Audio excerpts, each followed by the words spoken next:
Hare Krishna. This video is continuation of my previous video on Krishna book. So this is my humble request to all audience to check out previous videos, so that you can enjoy and understand the transcendental pastimes of Lord Shri Krishna. Links are in description. Chapter 6. Putana killed. While Nanda Maharaj was returning home, he considered Vasudev's warning that there might be some disturbance in Gokula. Certainly the advice was friendly and not false. So Nanda thought, there is some truth in it. Therefore, out of fear, he began to take shelter of the Supreme Personality of Godhead. It is quite natural for a devotee in danger to think of Krishna, because he has no other shelter. When a child is in danger, he takes shelter of his mother or father. Similarly, a devotee is always under the shelter of the Supreme Personality of Godhead. But when he specifically sees some danger, he remembers the Lord very rapidly. After consulting with his demonic ministers, Kamsa instructed a witch named Putana, who knew the black art of killing small children by ghastly, sinful methods, to kill all kinds of children in the cities, villages, and pasturing grounds. Such witches can play their black art only where there is no chanting or hearing of the holy name of Krishna. It is said that wherever the chanting of the holy name of Krishna is done, even negligently, all bad elements, witches, ghosts, and dangerous calamities, immediately disappear. And this is certainly true of the place where the chanting of the holy name of Krishna is done seriously, especially in Vrindavan when the Supreme Lord was personally present. Therefore, the doubts of Nanda Maharaj were certainly based on affection for Krishna. Actually, there was no danger from the activities of Putana despite her powers. Such witches are called kichari, which means they can fly in the sky. This black art of witchcraft is still practiced by some women in the remote northwestern side of India. They can transfer themselves from one place to another on the branch of an uprooted tree. Putana knew this witchcraft, and therefore she is described in the Bhagavatam as kichari. Putana entered the county of Gokula, the residential quarter of Nanda Maharaj, without permission. Dressing herself just like a beautiful woman, she entered the house of Mother Yashoda. She appeared very beautiful with raised hips, nicely swollen breasts, earrings, and flowers in her hair. She looked especially beautiful on account of her thin waist. She was glancing at everyone with very attractive looks and smiling face, and all the residents of Vrindavan were captivated. The innocent cowherd women thought that she was a goddess of fortune appearing in Vrindavan with a lotus flower in her hand. It seemed to them that she had personally come to see Krishna, who is her husband. Because of her exquisite beauty, no one checked her movement, and therefore she freely entered the house of Nanda Maharaj. Putana, the killer of many, many children, found baby Krishna lying on a small bed, and she could at once perceive that the baby was hiding his unparalleled potencies. Putana thought, this child is so powerful that he can destroy the whole universe immediately. Putana's understanding is very significant. The Supreme Personality of Godhead, Krishna, is situated in everyone's heart. It is stated in the Bhagavad Gita that he gives one necessary intelligence, and he also causes one to forget. Putana was immediately aware that the child whom she was observing in the house of Nanda Maharaj was the Supreme Personality of Godhead himself. He was lying there as a small baby, but that does not mean that he was less powerful. The materialistic theory that God worship is anthropomorphic is not correct. No living being can become God by undergoing meditation or austerities. God is always God. Krishna as a child baby is as complete as he is as a full-fledged youth. The Mayavadi theory holds that the living entity was formerly God, but has now become overwhelmed by the influence of Maya. Therefore they say that presently he is not God, but when the influence of Maya is taken away, then he again becomes God. This theory cannot be applied to the minute living entities. The living entities are minute parts and parcels of the Supreme Personality of Godhead. They are minute particles or sparks of the Supreme Fire, but are not the original fire or Krishna. Krishna is the Supreme Personality of Godhead, even from the beginning of his appearance in the house of Vasudeva and Devaki. Krishna showed the nature of a small baby and closed his eyes, as if to avoid the face of Putana. This closing of the eyes is interpreted and studied in different ways by the devotees. Some say that Krishna closed his eyes because he did not like to see the face of Putana, who had killed so many children and who had now come to kill him. Others say that something extraordinary was being dictated to her, and in order to give her assurance, Krishna closed his eyes so that she would not be frightened. And yet others interpret it in this way. Krishna appeared to kill the demons and give protection to the devotees, as it is stated in the Bhagavad Gita, Paritranaya sadhunam vinashaya chatuskritam. The first demon to be killed was a woman. According to Vedic rules, the killing of a woman, a Brahmin, cows, or of a child is forbidden. Krishna was obliged to kill the demon Putana, and because the killing of a woman is forbidden, according to Vedic Shastra, he could not help but close his eyes. Another interpretation is that Krishna closed his eyes because he simply took Putana to be his nurse. Putana came to Krishna just to offer her breast for the Lord to suck.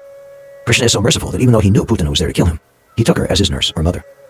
There are 7 kinds of mothers according to Vedic conjunction: the real mother, the wife of a teacher or spiritual master, the wife of a king, the wife of a Brahmin, the cow, the nurse, and the Mother Earth. Because Putana came to take Krishna on her lap and offer her breast milk to be sucked by him, she was accepted by Krishna as one of his mothers. That is considered to be another reason he closed his eyes. He had to kill a nurse or mother. But his killing of his mother or nurse was no different from his love for his real mother or foster mother Yashoda. We further understand from Vedic information that Putana was also treated as a mother and given the same facility as Yashoda. As Yashoda was given liberation from the material world, so Putana was also given liberation. When the baby Krishna closed his eyes, Putana took him on her lap. She did not know that she was holding death personified. If a person mistakes a snake for a rope, he dies. Similarly, Putana killed so many babies before meeting Krishna, but now she was accepting the snake that would kill her immediately. When Putana was taking baby Krishna on her lap, both Yashoda and Rohini were present, but they did not forbid her because she was so beautifully dressed and because she showed motherly affection towards Krishna. They could not understand that she was a sword within a decorated case. Putana had smeared a very powerful poison on her breast, and immediately after taking the baby on her lap, she pushed her breastly nipple within his mouth. She was hoping that as soon as he would suck her breast, he would die. But baby Krishna very quickly took the nipple in anger. He sucked the milk poison along with the life air of the demon. In other words, Krishna simultaneously sucked the milk from her breast and killed her by sucking out her life. Krishna is so merciful that because the demon Putana came to offer her breast milk to him, he fulfilled her desire and accepted her activity as motherly. But to stop her from further nefarious activities, he immediately killed her. And because the demon was killed by Krishna, she got liberation. When Krishna sucked out her very breath, Putana fell down on the ground, spread her arms and legs, and began to cry. "Oh child, leave me, leave me." She was crying loudly and perspiring, and her whole body became wet. As she died, screaming, there was a tremendous vibration both on the earth and in the sky, in all directions, and people thought that thunderbolts were falling.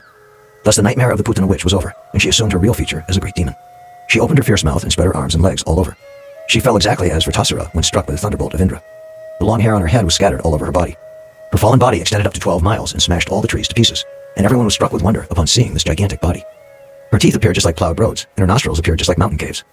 Her breasts appeared like small hills, and her hair was a vast reddish bush. Her eye sockets appeared like blind wells, and her 2 thighs appeared like 2 banks of a river.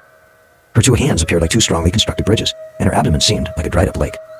All the cowherd men and women became struck with awe and wonder upon seeing this, and the tumultuous sound of her falling shocked their brains and ears and made their hearts beat strongly. When the gopis saw little Krishna fearlessly playing on Putana's lap, they very quickly came and picked him up. Mother Yashoda, Rohini, and other elderly gopis immediately performed the auspicious rituals by taking the tail of a cow and circumambulating his body. The child was completely washed with the urine of a cow, and the dust created by the hooves of the cows was thrown all over his body. This was all just to save little Krishna from future inauspicious accidents. This incident gives us a clear indication of how important the cow is to the family, society, and to living beings in general. The transcendental body of Krishna did not require any protection, but to instruct us on the importance of the cow, the Lord was smeared over with cow dung, washed with the urine of a cow, and sprinkled with the dust upraised by the walking of the cows. After this purificatory process, the gopis, headed by Mother Yashoda and Rohini, chanted 12 names of Vishnu to give Krishna's body full protection from all evil influences. They washed their hands and feet and sipped water 3 times, as is the custom before chanting mantra. They chanted as follows: "My dear Krishna, may the Lord, who is known as Maniman, protect your thighs. May Lord Vishnu, who is known as Yagya, protect your legs. May Lord Achyuta protect your arms. May Lord Hayagriva protect your abdomen. May Lord Keshava protect your heart. May Lord Vishnu protect your arms. May Lord Urukram protect your face. May Lord Ishvara protect your head. May Lord Chakradhar protect your front. May Lord Gadadhar protect your back. May Lord Madhusudana, who carries a bow in his hand, protect your eyesight. May Lord Vishnu with his conch shell protect your left side. May the personality of Godhead Upendra protect you from above. And may Lord Tarksha protect you from below the earth. May Lord Haladhar protect you from all sides. May the personality of Godhead known as Rishikesh protect all your senses. May Lord Narayan protect your breath. And may the Lord of Svetadweep, Narayan, protect your heart. May Lord Yogeshwar protect your mind. May Lord Krishnagarbha protect your intelligence. And may the Supreme Personality of Godhead protect your soul. While you are playing, may Lord Govinda protect you from all sides. And when you are sleeping, may Lord Madhava protect you from all danger. When you are working, may the Lord of Vaikuntha protect you from falling down. When you are sitting, may the Lord of Vaikuntha give you all protection. And while you are eating, may the Lord of all sacrifices give you all protection. Thus Mother Yashoda began to chant different names of Vishnu to protect the child Krishna's different bodily parts. Mother Yashoda was firmly convinced that she should protect her child from different kinds of evil spirits and ghosts, namely Dakinis, Yatutanis, Kushmandas, Yakshas, Rakshasas, Vinayakas, Kotara, Revati, Jesta, Putana, Matrakas, Unmadas, and similar other evil spirits, who cause persons to forget their own existence and give trouble to the life air and the senses. Sometimes they appear in dreams and cause much perturbation. Sometimes they appear as old women and suck the blood of small children. But all such ghosts and evil spirits cannot remain where there is chanting of the holy name of God. Mother Yashoda was firmly convinced of the Vedic injunctions about the importance of cows and the holy name of Vishnu. Therefore she took all shelter in the cows and the name of Vishnu just to protect her child Krishna. She recited all the holy names of Vishnu so that he might save the child. Vedic culture has taken advantage of keeping cows and chanting the holy name of Vishnu since the beginning of history. And persons who are still following the Vedic ways, especially the householders, keep at least 12 cows and worship the deity of Lord Vishnu, who is installed in their house. The elderly gopis of Vrindavan were so absorbed in affection for Krishna that they wanted to save him, although there was no need to, for he had already protected himself. They could not understand that Krishna was the Supreme Personality of Godhead playing as a child. After performing the formalities to protect the child, Mother Yashoda took Krishna and let him suck her own breast. When the child was protected by Vishnu mantra, Mother Yashoda felt that he was safe. In the meantime, all the cowherd men who went to Mathura to pay tax returned home and were struck with wonder at seeing the gigantic dead body of Putana. Nanda Maharaj recalled the prophecy of Vasudeva and considered him a great sage and mystic yogi. Otherwise, how could he have foretold an incident that happened during his absence from Vrindavan? After this, all the residents of Braj cut the gigantic body of Putana into pieces and piled it up with wood for burning. When all the limbs of Putana's body were burning, the smoke emanating from the fire created a good aroma. This aroma was due to her being killed by Krishna. This means that the demon Putana was washed of all her sinful activities and attained a celestial body. Here is an example of how the Supreme Personality of Godhead is all good. Putana came to kill Krishna, but because he sucked her milk, she was immediately purified, and her dead body attained a transcendental quality. Her only business was to kill small children.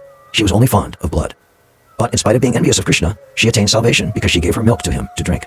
So what can be said of others who are affectionate to Krishna in the relationship of mother or father? The pure devotees always serve Krishna with great love and affection, for he is the Supreme Personality of Godhead, the supersoul of every living entity. It is concluded, therefore, that even a little energy expended in the service of the Lord gives one immense transcendental profit. This is explained in the Bhagavad Gita, Swalpam apyasya dharmasya. Devotional service in Krishna consciousness is so sublime that even a little service to Krishna, knowingly or unknowingly, gives one the greatest benefit. The system of worshipping Krishna by offering flowers from a tree is also beneficial for the living entity who is confined to the bodily existence of that tree. When flowers and fruits are offered to Krishna, the tree that bore them also receives much benefit indirectly. The archana process or worshipping procedure is therefore beneficial for everyone. Krishna is worshipable by great demigods like Brahma and Lord Shiva, and Putana was so fortunate that the same Krishna played in her lap as a little child. The lotus feet of Krishna, which are worshipped by great sages and devotees, were placed on the body of Putana. People worship Krishna and offer food, but automatically he sucked the milk from the body of Putana. Devotees therefore pray that if simply by offering something as an enemy, Putana got so much benefit, then who can measure the benefit of worshipping Krishna in love and affection? One should only worship Krishna if for no other reason than so much benefit awaits the worshipper. Although Putana was an evil spirit, she gained elevation just like the mother of the Supreme Personality of Godhead. It is clear that the cows and the elderly gopis who offered milk to Krishna were also elevated to the transcendental position. Krishna can offer anyone anything, from liberation to anything materially conceivable. Therefore, there cannot be any doubt of the salvation of Putana, whose bodily milk was sucked by Krishna for such a long time. And how can there be any doubt about the salvation of the gopis who were so fond of Krishna? Undoubtedly, all the gopis and cowherd boys and cows who served Krishna in Vrindavan with love and affection were liberated from the miserable condition of material existence. When all the inhabitants of Vrindavan smelled the good aroma from the smoke of the burning Putana, they inquired from each other, "Where is this good flavor coming from?" And while conversing, they came to understand that it was the fumes of the burning Putana. They were very fond of Krishna, and as soon as they heard that the demon Putana was killed by Krishna, they offered blessings to the little child out of affection. After the burning of Putana, Nanda Maharaj came home and immediately took up the child on his lap and began to smell his head. In this way, he was quite satisfied that his little child was saved from this great calamity. Srila Sukadeva Goswami has blessed all persons who hear the narration of the killing of Putana by Krishna. They will surely attain the favor of Govinda. Thus ends the Bhaktivedanta purport of the 6th chapter of Krishna, Putana killed. To be continued. Till then, stay tuned. Hare Krishna.